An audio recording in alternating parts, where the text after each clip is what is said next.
a minute. So all of a sudden now, you're telling me that Devin Haney beats Vasyl Lomachenko, that Devin Haney beats Teofimo Lopez. Not necessarily because you believe or because Devin Haney showed you in his last outing that, oh my God, he could beat Vasyl Lomachenko, or yo, he could beat Teofimo Lopez, or is it because the lackluster performance or the underwhelming performance that Vasyl Lomachenko had with Jamie Ortiz and Teofimo Lopez had with Sandor Martin? Is that the real reason? Is their performance has given Devin Haney the hype of now that the majority pick is that Devin Haney beats them, but not necessarily what Devin Haney has done in the ring and secure that in your heart and in your analysis that be like, yo, Devin Haney, he'll beat both. See, I think the boxing world needs to stop picking these fights emotionally. People need to stop picking fights like, oh, he gonna beat him because the way that he did to him the last fight, so of course he's gonna beat him. You understand what I'm trying to say? It seems like the boxing world likes to break fights like that, but then they like to throw in the styles make fights. And let me give an example. You saw if Jamie Ortiz could do that to Vasyl Lomachenko and could give him a lot of problems, of course Devin Haney's going to do that. Well, styles make fights.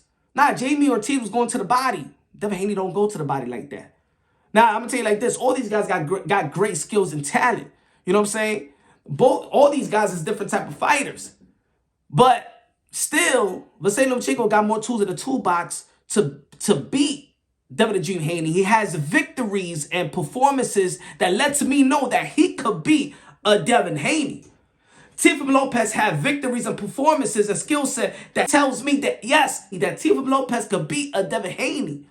But for me, Devin Haney has not yet given me that performance to say he beats Vasyl Lomachenko, that he beats Teofimo Lopez. But he has good performances in which he could challenge them.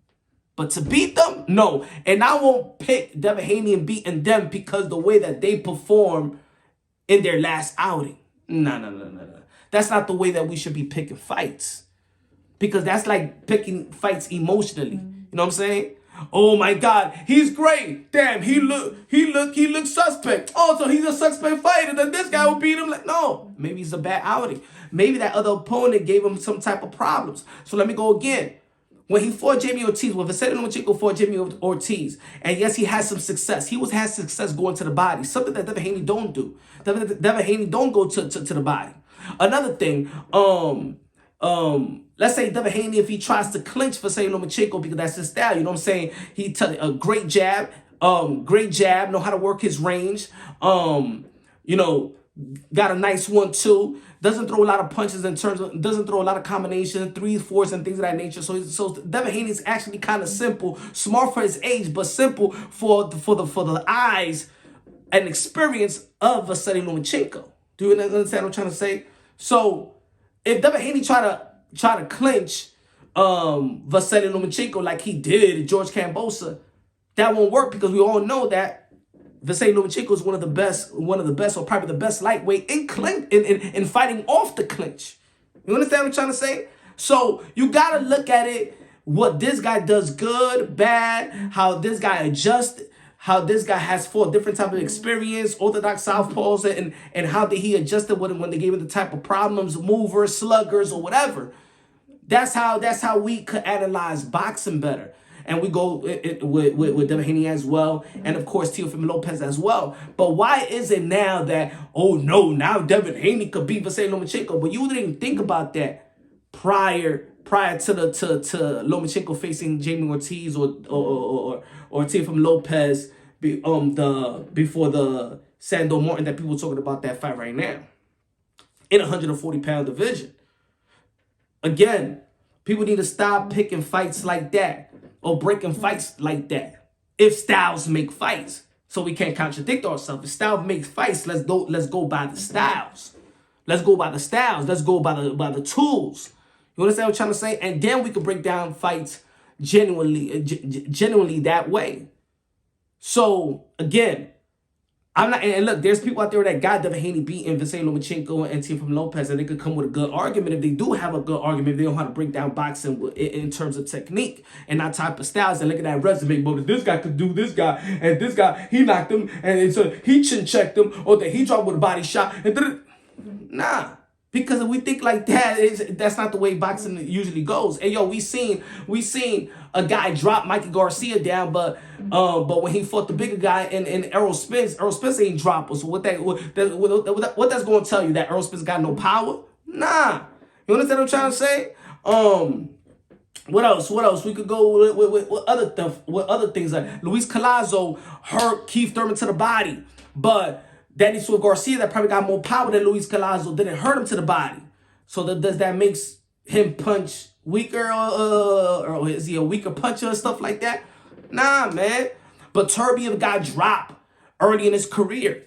You know what I'm saying? He got dropped 2 times. Not even early, but like several years ago, right? Still a machine or something like that. That doesn't mean that Anthony Yard is going to drop him. You understand what I'm trying to say? Linares chin check made Devin Haney do the salsa, right? But that doesn't mean that George Kambosos going to make him do the salsa. That doesn't mean that Vasyl Lomachenko going to make him do the salsa. And that doesn't mean that Teofimo Lopez is going to do the salsa, and vice versa. Doesn't mean because Kambosos could drop Teo, that Haney going to drop Teo. And Lomachenko didn't drop Teo, but didn't Teo. You understand what I'm trying to say? So people need to analyze boxing, technical wise, experience wise, weakness, strength, who can make the adjustments, who's shown to make the adjustments. So again, I think that all these fights are good. I just feel like the way that people are breaking fights now, they play musical chairs right now, man. One guy does okay, now this guy's great, and if he struggles, yeah. Relax, man. Relax. All these fights are good. But again, if it's Vasyl Lomachenko versus Devin the Dream Haney, I'm giving the nod to Lomachenko. But I think that Devin Haney is going to challenge him real good. Again, I think that Devin Haney got more upsides right now. He's younger. He's getting stronger. If he stays at 135, I'm not going to know how strong is he going to be, because, of course, he probably drained himself since we seen that he looked like a skeleton prior to the Kambosos 2 fight.